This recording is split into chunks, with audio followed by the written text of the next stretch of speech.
tedioso y a veces inútil. Bienvenidos. Les habla Andrés García Villo. Hoy en El Amor que Vale, el doctor Adrian Rogers, en la voz del pastor Lenín de Llanón, nos habla del extraño misterio de un cristiano falso. En esta nueva serie estamos estudiando los misterios del reino de los cielos y hoy vamos a estudiar el extraño misterio que significa un cristiano falso. Porque no todos los que se dicen cristianos son genuinamente cristianos. Hay una antigua canción espiritual que dice: todo el mundo habla acerca del cielo, pero no todos irán al cielo. Y eso es muy cierto. Ese gran hombre de Dios y predicador que fue el Dr. Vance Havner solía decir: muchos miembros de las iglesias están almidonados y planchados, pero nunca han sido lavados. O sea, nunca han conocido al Señor Jesucristo en forma personal como Salvador y Señor. Hoy vamos a estudiar 3 puntos importantes. Primero, una palabra de consuelo. Segundo, una palabra de advertencia. Y tercero, una palabra de instrucción. Primero, es necesaria una palabra de consuelo porque muchas personas en nuestros días están confundidas y asustadas al ver tanta hipocresía, tantas religiones falsas, tantos predicadores, apóstoles y maestros falsos, tanto que se exhibe bajo el estandarte del cristianismo que no es real ni genuino. Por eso necesitamos una palabra de consuelo. Pero no solamente consuelo, sino también advertencia, porque hay muchos que piensan que son salvos sin serlo, y necesitan ser advertidos, traídos a la fe salvadora del Señor Jesucristo. Y también es necesaria una palabra de instrucción para saber cómo enfrentar, cómo ayudar a esas personas que son cristianos falsos.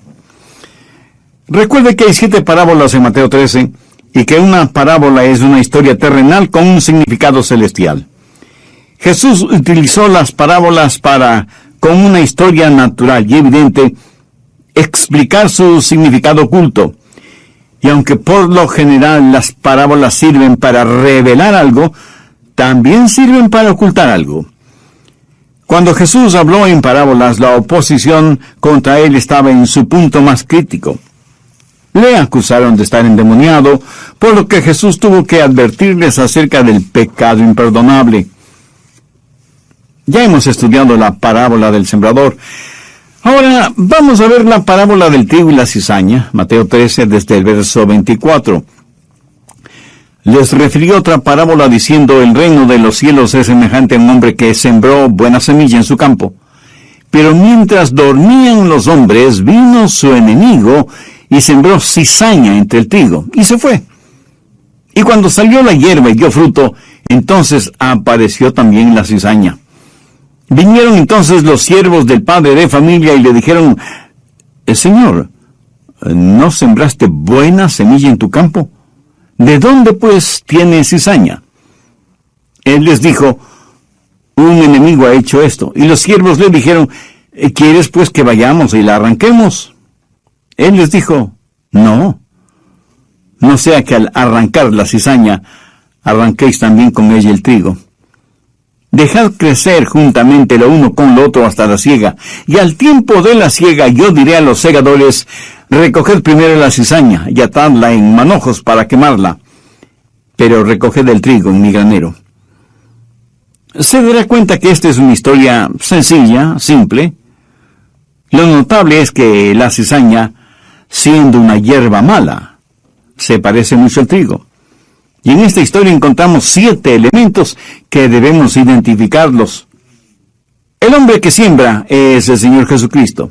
Mire el verso 37. Respondiendo él les dijo: el que siembra la buena semilla es el Hijo del Hombre. La semilla que él siembra son verdaderos creyentes. Ahora es muy importante no confundir la semilla de esta parábola con la semilla en la parábola del sembrador. En la parábola del sembrador, la semilla es la palabra de Dios. En esta parábola del trigo y la cizaña, la semilla son los genuinos creyentes. Si usted no entiende bien esta diferencia, podría confundirse. En la primera parábola, el terreno representa el corazón de los hombres. En esta segunda parábola, el terreno representa el mundo. El Señor siembra la semilla, o sea, los genuinos creyentes en todas partes del mundo. Mientras el Señor planta verdaderos creyentes por todas partes, vamos a descubrir que el enemigo está plantando creyentes falsos, también por todo el mundo. A los verdaderos creyentes se les llama la semilla. Busque Génesis 3:15. En juzgamiento, Dios le dice a Satanás: y pondré enemistad entre ti y la mujer, y entre tu simiente y la simiente suya.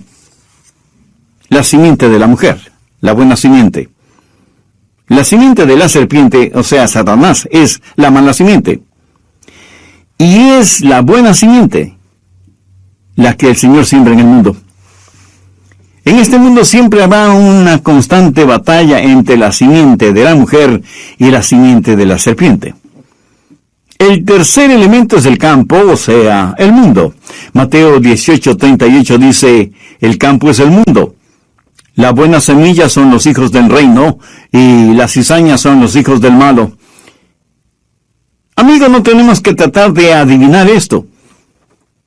Aquí tampoco se está hablando de la iglesia, sino del mundo en general. Es en el mundo en donde encontramos gente salvada y no salvada. Pero hay algunas personas no salvadas que aparentan ser salvas. Estos son los cristianos falsos en el mundo. El enemigo que va implantando falsos creyentes en el mundo es el mismo diablo, Satanás. Ve el verso 39. El enemigo que la sembró es el diablo. La siembra es el fin del siglo y los segadores son los ángeles. En la actualidad se escucha mucho acerca de la paternidad de Dios y la fraternidad universal del hombre. Podemos ser hermanos en nuestra humanidad, pero no somos hermanos espirituales porque no todos son hijos de Dios. Jesús les dijo a los fariseos, o sea, a los cristianos falsificados de esa época, que eran hijos del diablo. Veamos Juan 8:44. Vosotros sois de vuestro padre, el diablo, y los deseos de vuestro padre queréis hacer. Así que Jesús está diciendo que la cizaña representa a los hijos del diablo. En nuestros días, al cristiano de convicciones firmes se le trata de intolerante si es que no pone sus brazos alrededor de los que representan la cizaña y les dicen: todos estamos yendo hacia el mismo lugar y su religión y creencias son tan buenas como las mías. ¿Cómo podrá deducir? Esa es una mentira satánica. Los segadores son los ángeles. ¿Cuándo se realizará la cosecha? De acuerdo al verso 39, al final del siglo. Y ese es el séptimo elemento, el tiempo de la cosecha. Verso 40. De manera que como se arranca la cizaña y se quema en el fuego, así será el fin de este siglo. Las 7 parábolas dichas por el Señor abarcan la historia total de la iglesia cristiana, porque quien siembra la semilla es el Señor Jesucristo. Comenzó su ministerio sembrando la buena semilla y prosigue a través de las 7 parábolas hasta el final de la época. El Señor está desdoblando el misterio de la historia religiosa. Hay secretos sagrados, extraños misterios del reino de los cielos. Ahora quiero hablar de la siembra de la cizaña, el crecimiento de la cizaña y el conocimiento de la cizaña. Primero, la siembra de la cizaña. Mateo 13:39. El enemigo que la sembró es el diablo. Satanás es un falsificador, un pervertido, y es él quien siembra la cizaña. Quiero que note que Satanás no se opone a la religión. De hecho, la religión es su herramienta principal. Él está sumergido en la religión mucho más que un montón de religiosos.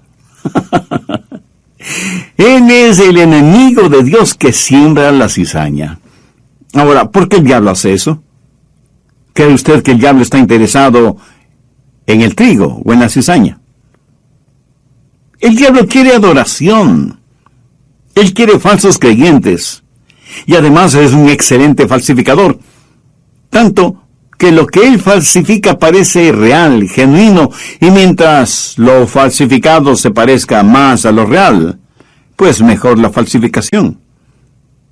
Por esta razón, Jesús, el Maestro incomparable, escogió esta parábola, porque trigo y cizaña, a primera vista, lucen casi idénticos. Veamos algunas cosas falsificadas en nuestro mundo actual, y que es necesario que usted sepa acerca de ellas. Hay un falso Jesús. Cuando personas de otras religiones se acercan a usted y le dicen, nosotros también creemos en Jesús, usted tiene que asegurarse en qué Jesús creen. Anote 2 Corintios 11:4. Porque si viene alguno predicando a otro Jesús que el que os hemos predicado, o si recibís otro espíritu que el que habéis recibido, u otro evangelio que el que habéis aceptado, bien lo toleráis. En otras palabras, Pablo les está diciendo, hermanos, ustedes son tan crédulos que lo aceptan todo. Pastor Rogers, a quienes me visitaron les pregunté si creían en Jesús, y me contestaron que sí. Mi amigo, los demonios usan el nombre de Jesús para engañar a los crédulos ingenuos. No solo que hay un falso Jesús, sino también un falso espíritu. Verso 4. O si recibís otro espíritu. Algunos dicen, oh, eso es real porque tuve una experiencia espiritual. Lo que usted pudo haber tenido es un encuentro con el diablo. Anote 1 Juan 4:1. Amados, no creáis a todo espíritu, sino probad los espíritus si son de Dios. Y así como hay un falso Jesús y un falso espíritu, también hay falsos ministros del Evangelio. Si hay un falso Jesús, un falso Espíritu Santo, tenga la absoluta seguridad que también habrá falsos predicadores, maestros y apóstoles. El versículo 1 de 1 Juan 4 termina diciendo, porque muchos falsos profetas han salido por el mundo. Al respecto, mire cuán enfático es Pablo al decir, porque estos son falsos apóstoles, obreros fraudulentos, que se disfrazan como apóstoles de Cristo, y no es maravilla, porque el mismo Satanás se disfraza como ángel de luz. Así que no es extraño que también sus ministros se disfrazan como ministros de justicia, cuyo fin será conforme a sus obras. Satanás tiene un Jesús, un Espíritu Santo falsos, y apóstoles, maestros y profetas falsos. ¿Y qué es lo que ellos producen? Pues creyentes falsos. 2 Corintios 11:26. Pablo habla de las cosas que él tuvo que soportar, y al final del verso dice, peligros entre falsos hermanos. ¿Por qué peligros entre falsos hermanos? Porque ellos tenían y propagaban un evangelio falso. En Gálatas 1:6 Pablo dice, estoy maravillado de que tan pronto os hayáis alejado del que os llamó por la gracia de Cristo, para seguir un evangelio diferente. Obviamente aquí se refiere a un evangelio falso. Por eso continuó diciendo, no que hay otro, sino que hay algunos que os perturban y quieren pervertir el evangelio de Cristo. Recuerde que Satanás es perverso, y como no puede negar ni hacer desaparecer el evangelio, lo pervierte por medio de sus falsos predicadores, apóstoles y maestros. Y ahora escuche la advertencia de Pablo. Mas si aún nosotros, o un ángel del cielo, os anunciare otro evangelio diferente del que os hemos anunciado, sea anatema.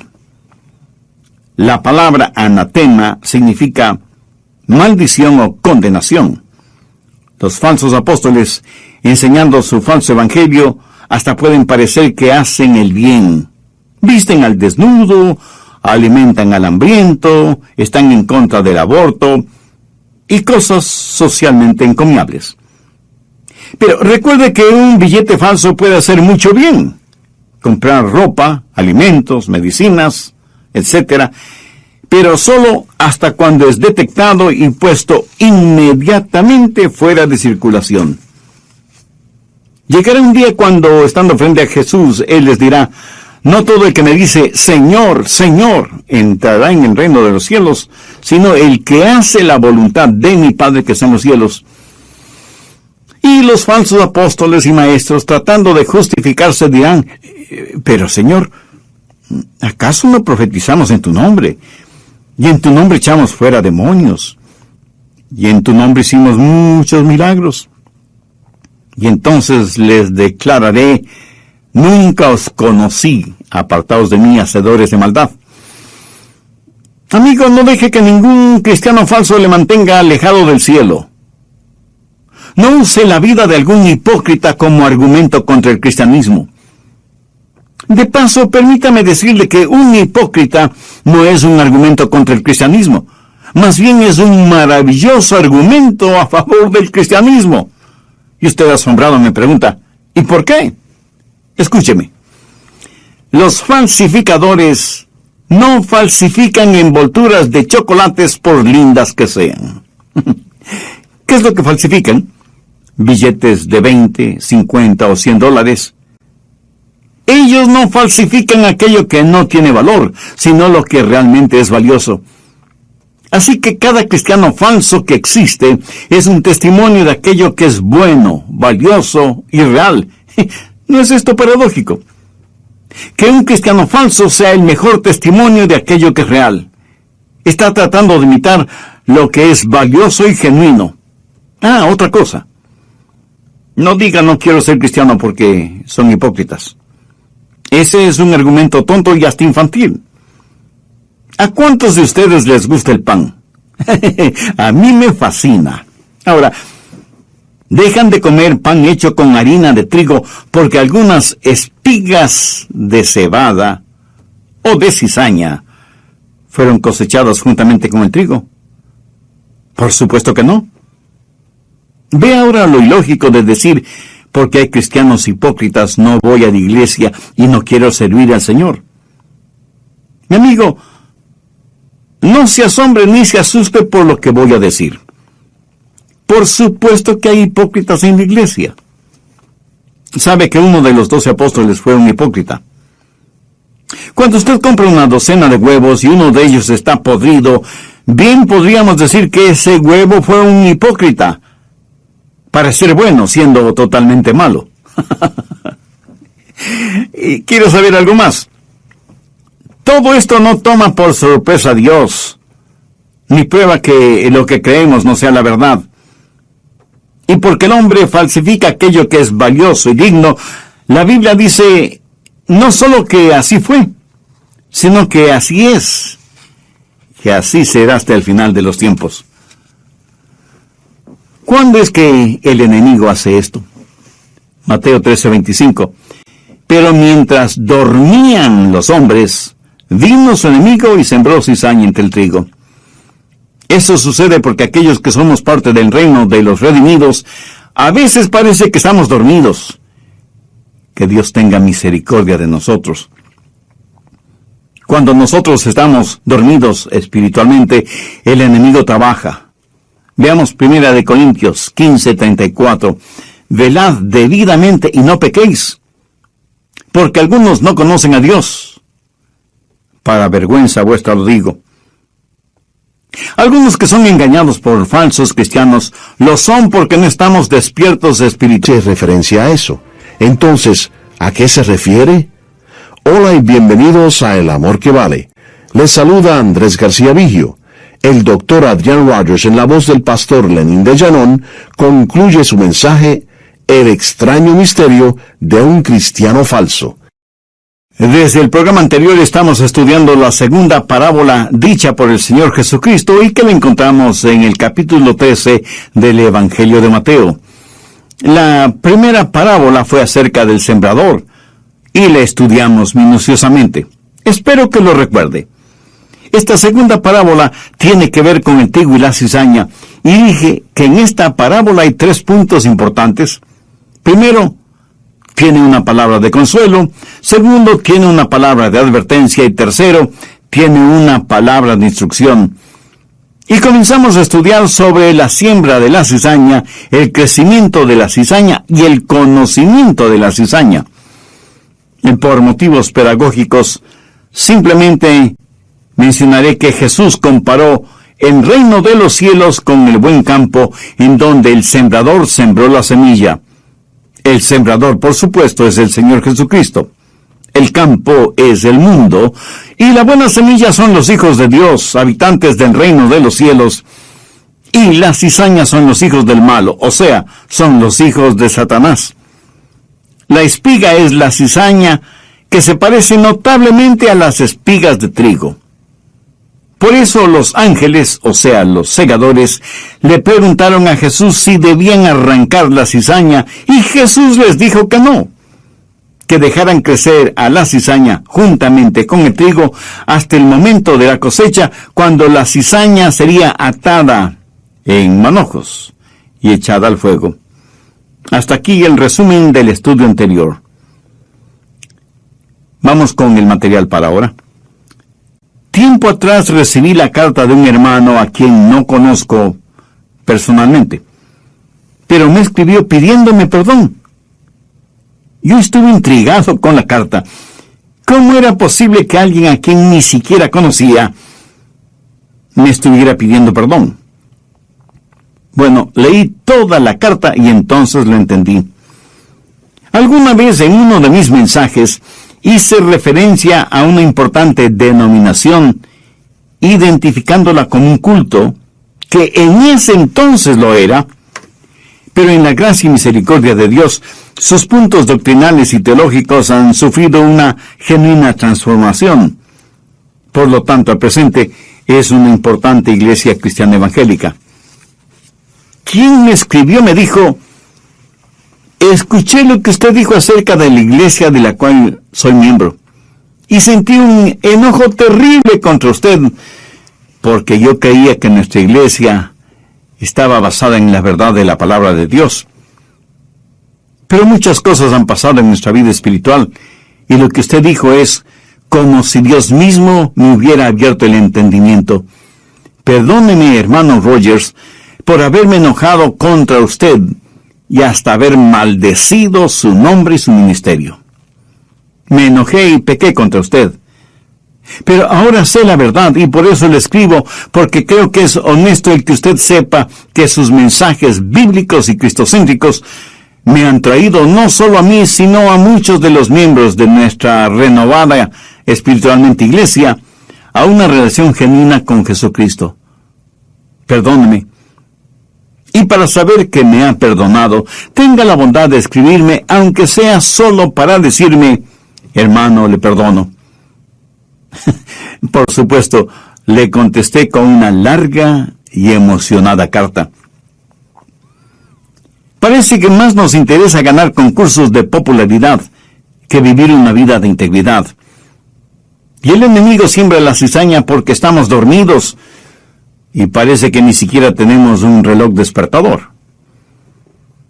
Quiero que note lo que dice Mateo 13, desde el verso 28. Él les dijo: un enemigo ha hecho esto. Y ellos, sus siervos, le dijeron: ¿quieres pues que vayamos y la arranquemos? Él les dijo: no. No sea que al arrancar la cizaña, arranquéis también con ella el trigo. Dejad crecer juntamente lo uno y lo otro hasta la siega. Y al tiempo de la siega yo diré a los segadores: recoged primero la cizaña y atadla en manojos para quemarla, pero recoged el trigo en mi granero. Escúcheme, nuestro trabajo no es eliminar la hierba mala. Nuestro trabajo es advertir a la gente, es predicar y enseñar la verdad, no el erradicar la hierba mala. Si lo hacemos así, podemos hacer más mal que bien. Escúcheme atentamente. Como cristianos nunca debemos ser parte de ningún movimiento u organización que persiga a otro ser humano debido a su fe. Un día Dios, que es el único que nos juzgará a todos, a usted, a mí, a todos nosotros. Hace algún tiempo estuve en una reunión de nuestra Convención Bautista del Sur, Y muchos jóvenes pastores estaban preocupados por la infiltración de muchas ideas liberales en nuestra denominación.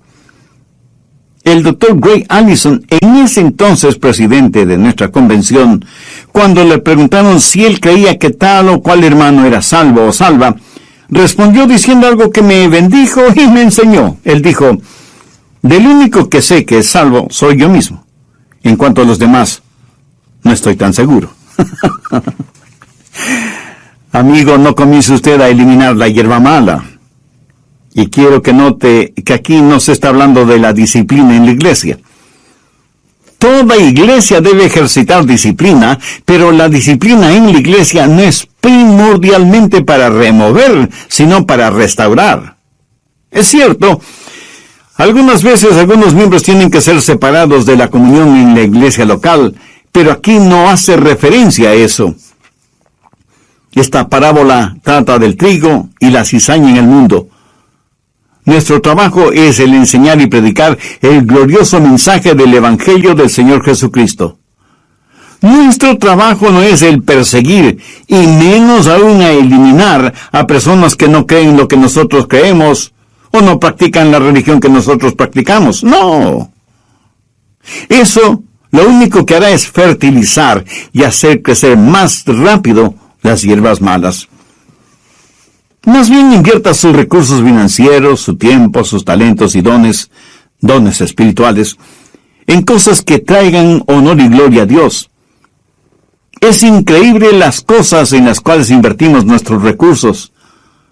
Sin nosotros saberlo, a veces nuestros recursos están patrocinando y apoyando abortos, pornografía y negocios realmente diabólicos.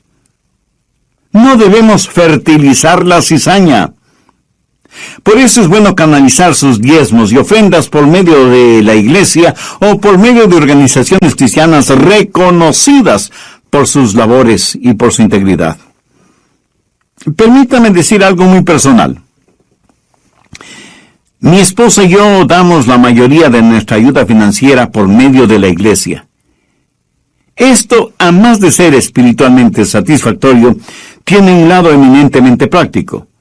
Sabemos hacia dónde y en qué forma son utilizados nuestros diezmos y ofrendas. Así que sea parte de algo que es real, genuino y eterno. No fertilice la cizaña. Jesús dijo que el trigo y la cizaña crecerán juntos hasta el tiempo de la siega o la cosecha. Tiempo en el cual tiene que saber cuál es el trigo y cuál la cizaña. Mateo 13, desde el verso 40. De manera que como se arranca la cizaña y se quema en el fuego, así será el fin de este siglo. Enviará el Hijo del Hombre a sus ángeles, y recogerán de su reino a todos los que sirven de tropiezo, y a los que hacen iniquidad, y los echarán en el horno de fuego, y allí será el lloro y el crujir de dientes. Entonces los justos resplandecerán como el sol en el reino de su Padre. El que tiene oídos para oír, oiga. ¿Qué nos enseña esto? Que el tiempo de la siega o la cosecha se acerca.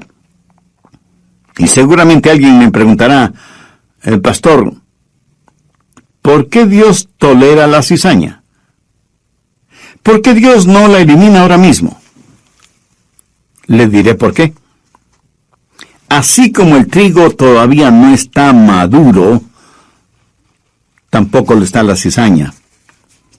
Ni el trigo ni la cizaña están maduros para que se haga realidad el fin de este siglo. A Juan, el apóstol amado, se le dio la visión del juicio final. Y esto es lo que él dice en Apocalipsis 14, los versos 14 y 15.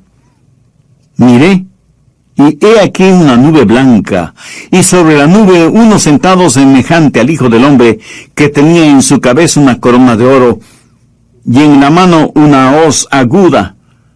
Y del templo salió otro ángel, clamando a gran voz al que estaba sentado sobre la nube: mete tu hoz y ciega, porque la hora de cegar ha llegado, pues la mies de la tierra está madura. ¿Sabe lo que es una hoz? Es una herramienta que sirve para cegar. Y la cosecha de un hombre no termina cuando muere. La cosecha sigue y sigue. Y la cosecha no llega hasta que su vida madure. Tomemos como ejemplo al fundador y a los seguidores y promotores de ese imperio sexual conocido en todo el mundo por la revista y los clubes Playboy. ¿Odio a esta clase de personas?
Sinceramente les digo que no.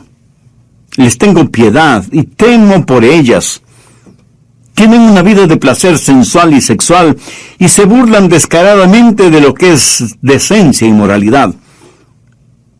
Solo Dios sabe cuántos hogares han sido destruidos, cuántas enfermedades venéreas han sido esparcidas, cuántos bebecitos han sido destruidos por embarazos no deseados, cuántas vidas han sido torcidas, cuántas mentes han sido pervertidas, cuánta suciedad y basura ha salido de esas alcantarillas infernales, como la manifestación de lo que hay en el corazón del hombre. Pero aunque mueran los promotores de esta degradación moral, su influencia continuará y continuará y continuará. Porque aquel que fue corrompido corromperá a otros, quienes a su vez corromperán a otros, perpetuando de esta forma esta cadena de depravación y vileza. Y no terminará sino cuando llegue el final de este siglo. Cuando Dios ponga el punto final en la última frase del último párrafo de la última página del libro de la historia, cuando todo se cumpla, es que Dios ya tendrá toda la evidencia. Pero esto también es verdad con una persona justa. Su influencia y su ejemplo seguirá y seguirá y seguirá aún después de la muerte. En relación con algunos hombres de Dios, la Biblia dice que sus obras siguen hablando, aunque ellos estén muertos. Yo espero que, si Jesús no viene antes que yo muera, yo espero que mi ejemplo e influencia continúen hasta que las olas de mi labor lleguen hasta las playas de la eternidad. Por eso es que Dios no nos juzgue este momento. Es demasiado temprano para juzgar. Pero no deje que la lentitud de Dios para juzgarnos le dé una falsa esperanza. Usted puede parecer una saludable cizaña, pero el día del juicio llegará. Notó que la cizaña será amarrada en manojos para ser quemada. Ese es un detalle muy interesante para mí. ¿No he notado que en el mundo la gente no salvada busca el estar junta, amalgamada? Parece estar amarrada en manojos, listos para ser quemados. Esta clase de unión no será necesariamente de bendición para ellos. Permítanme hacer la aplicación respectiva antes de terminar. Primero, asegúrese de su salvación.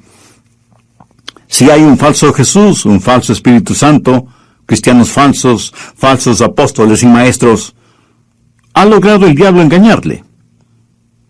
Al diablo no le importa si le envía a usted al infierno desde un asiento de una iglesia o desde una alcantarilla.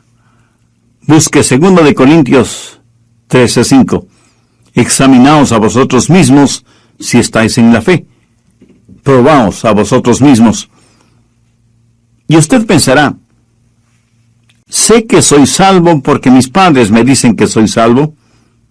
Mi pastor me dice que soy salvo. Mi maestro de la escuela dominical me dice que soy salvo. Si todos dicen que soy salvo, entonces debo ser salvo. Cuando usted dice algo parecido, entonces es que no está seguro de la salvación. Examinaos a vosotros mismos si estáis en la fe. Probaos a vosotros mismos. Tiene una razón bíblica. Si fuera a estar delante de Dios ahora mismo, tendría la absoluta certeza de su salvación. Y no le voy a preguntar si conoce el plan de salvación, pero sí quiero preguntarle, ¿conoce al hombre de la salvación? ¿Está Cristo en usted? Alguien escribió lo siguiente, como si fueran las palabras de Jesús. Me llaman la vida y no me buscan. Me llaman la luz y no me ven. Me llaman el camino y no me caminan. Me llaman sabio y no me siguen. Me llaman amor y no me aman. Me llaman rico y no me piden. Me llaman eterno, pero buscan lo temporal. Me llaman misericordioso, pero no confían en mí. Me llaman Dios.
Pero no me temen ni reverencia.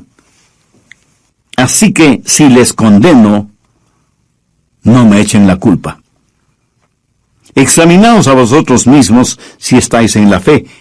Probaos a vosotros mismos. Segundo, no deje que los cristianos falsos le mantengan fuera del cielo. Y no se escude detrás de los hipócritas, ni piense que la verdad no es real debido a la presencia de lo falso. Tercero, si usted es un cristiano falsificado, arrepiéntase. Si usted se ha dejado engañar por falsos predicadores y maestros y ha aceptado un evangelio falsificado, le ruego en el nombre de Cristo que se arrepienta ahora mismo y reciba al Señor Jesucristo como su Salvador y Señor. Muchos de quienes me escuchan no han sido engañados por un evangelio falso o por cristianos falsos, sino que sencillamente no tienen una relación personal con Dios por medio del Señor Jesucristo. También les invito para que entreguen su corazón y su vida a Jesús. Jesús no vino para condenar al mundo, sino para salvar. Vino a buscar y salvar lo que se había perdido. Usted no está escuchando este programa por simple casualidad, sino por una cita divina, aunque usted no lo admita. Dios le ama y quiere que se salve. Y este mismo momento usted puede hacer una decisión por Cristo. Escuche estas